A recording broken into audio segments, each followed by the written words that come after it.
शिव पुराण अध्याय 4। सूत जी आगे की कथा सुनाते हैं। वे बताते हैं कि जब भगवान शिव ने ब्रह्मा और विष्णु को अपने वास्तविक स्वरूप का ज्ञान कराया, तब दोनों देवताओं का अहंकार पूरी तरह समाप्त हो गया।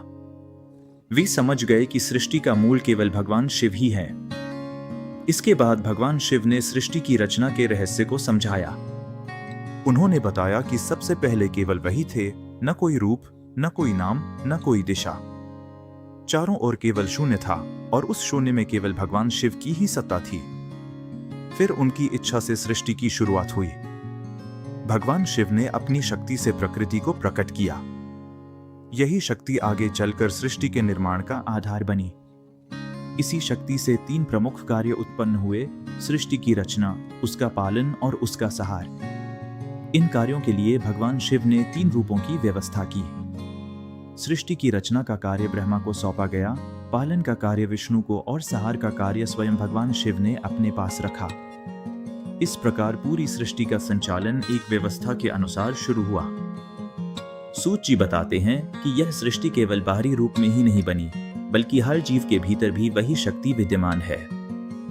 हर प्राणी में भगवान शिव का अंश मौजूद है, लेकिन अज्ञान के कारण मनुष्य इसे पहचान नहीं पाता। भगवान शिव ने यह भी समझाया कि यह संसार एक लीला है जो उनकी शक्ति से चल रही है। जो व्यक्ति इस सत्य को समझ लेता है, वह मोह और माया से मुक्त हो जाता है।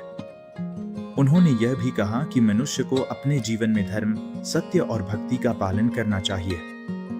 यही मार्ग उसे परम सत्य के करीब ले जाता है। इस अध्याय में यह स्पष्ट किया गया है कि सृष्टि की उत्पत्ति, उसका संचालन और उसका अंत सब कुछ भगवान शिव की इच्छा से होता है। इससे हमें यह सीख मिलती है कि हमें अपने जीवन में अहंकार को छोड़कर उस परम शक्ति को पहचानने का प्रयास करना चाहिए जो हर जगह मौजूद है। अगले भाग में हम जानेंगे कि भगवान शिव की शक्ति किस प्रकार देवी के रूप में प्रकट हुई और सृष्टि में संतुलन कैसे स्थापित हुआ।